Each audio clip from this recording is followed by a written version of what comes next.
అది కూడా వస్తే మీకు కూడా దానికి మీలో మన నాయకులు చెత్త ఎత్తుకునేది ట్రైన్ చేసేది గొడ్డు కూడా చేస్తాం. వర్క్ విషయంలో ఆడవారు కూడా ఈ ఆటోలు అనేది పంపిస్తారు సార్. అది కూడా కొద్దిగా ఇబ్బంది కలుగుతుందండి. అది ఒకసారి హెల్త్ క్యాంపస్ అనేది ఒకటి ఏర్పాటు చేస్తుంది.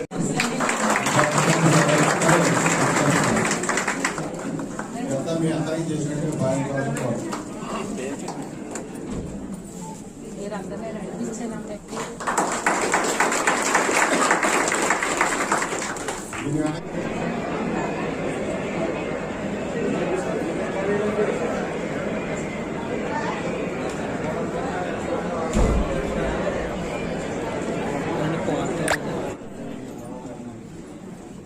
ఓకే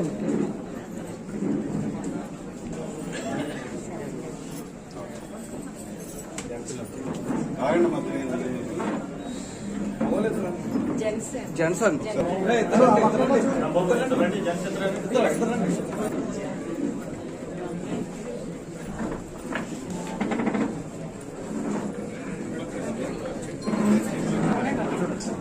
చంద్రబాబు నాయుడు గారు మొదటిసారి ముఖ్యమంత్రిగా ప్రమాణ స్వీకారం చేసిన రోజు సెప్టెంబర్ 1, 1995.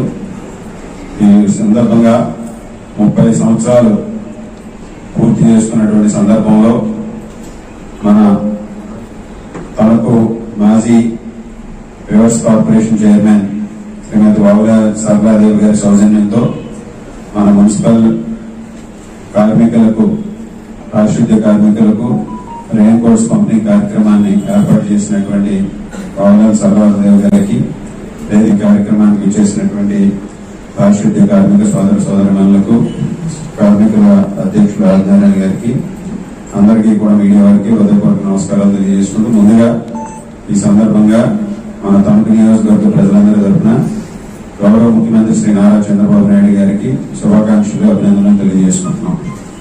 మొట్టమొదటిగా ముఖ్యమంత్రిగా చంద్రబాబు నాయుడు గారు 1995లో అధికారంలోకి వచ్చినప్పటి నుంచి కూడా రాష్ట్రం ఏ విధంగా అభివృద్ధిలో కానీ సంక్షేమంలో కానీ ముందుకు వెళ్ళిందనేది మనందరం కూడా ఒకసారి పరిశీలన చేస్తే, మొట్టమొదటి ముఖ్యమంత్రిగా ప్రమాణ స్వీకారం చేసిన తర్వాత ఆయన ప్రజల వద్దకు పాలన తీసుకొచ్చి ప్రభుత్వాన్ని ప్రజల ఇంటికి తీసుకెళ్లి వారికి కావాల్సినటువంటి అవసరాలు తీర్చి రాష్ట్రంలో ఒక నూతన వరవడి సృష్టించి ఆ రోజు ప్రజలందరికీ కూడా, ప్రజలందరి మనసులోనూ కూడా ఒక సుస్థిరమైనటువంటి స్థానాన్ని సంపాదించుకున్నటువంటి వ్యక్తిగా నిలిచారు చంద్రబాబు నాయుడు గారు. అలాగే ఆ రోజు 1998లో జరిగినటువంటి పార్లమెంట్ ఎన్నికల్లో 16 పార్లమెంట్ స్థానాలు గెలిచి దేశంలో ఆ రోజు ఉన్నటువంటి వాజ్పేయి గారి ప్రభుత్వం ఏర్పాటులో కానీ కీలకంగా వ్యవహరించి అన్ని రంగాలను కూడా రాష్ట్రంలో అభివృద్ధిని బాట పట్టించారు. అలాగే ఆర్థిక సంస్కరణలు పివి నరసింహరావు గారు అమలు చేసినటువంటి ఆర్థిక సంస్కరణల్ని రాష్ట్రంలో ప్రవేశపెట్టి రాష్ట్రాన్ని ఆర్థిక అభివృద్ధి సాధించే దిశగా ముందుకు తీసుకెళ్లడం జరిగింది.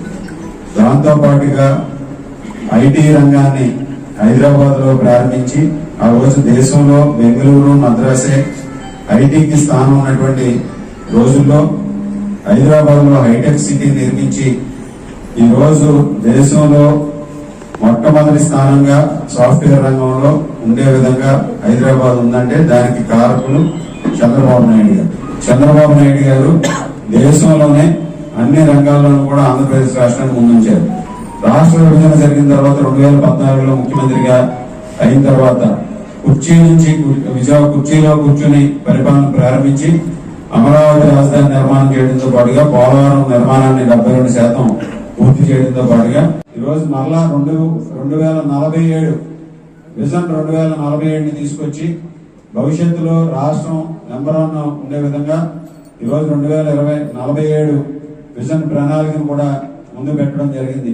ఆ విధంగా పేదరికం లేని రాష్ట్రంగా ఆంధ్రప్రదేశ్ రాష్ట్రాన్ని తీర్చిదిద్దాలనే లక్ష్యంతో ముందుకు వెళ్తున్నటువంటి చంద్రబాబు నాయుడు గారు, ఆయన భగవంతుడు ఆయురారోగ్యాలు కల్పించి ఆయనకు మరింత సంకల్ప బలాన్నించి మన రాష్ట్ర అభివృద్ధి ధ్యేయంగా, మన రాష్ట్ర ప్రజల సంక్షేమమే ధ్యేయంగా పనిచేసే విధంగా భగవంతుడు ఆయనకి అన్ని శక్తి సామర్థ్యాలు కలగజేయాలని కోరుకుంటూ ఈ సందర్భంగా ఈ కార్యక్రమం ద్వారా మన తణుకు పట్టణానికి చెందినటువంటి పారిశుద్ధ్య కార్మికులకు ఈ రెయిన్ కోట్ల పంపిణీ కార్యక్రమాన్ని కూడా చేయడం జరుగుతుంది కనుక వారందరికీ కూడా అన్ని విధాలుగాను కూడా ఇది ఈ రోజు ఇటువంటి కార్యక్రమం చేయడం ద్వారా సరళాదేవి గారు కూడా ముందుకు వచ్చి ఈ కార్యక్రమం చేయడానికి కూడా అభినందనలు తెలియజేసుకుంటున్నాను.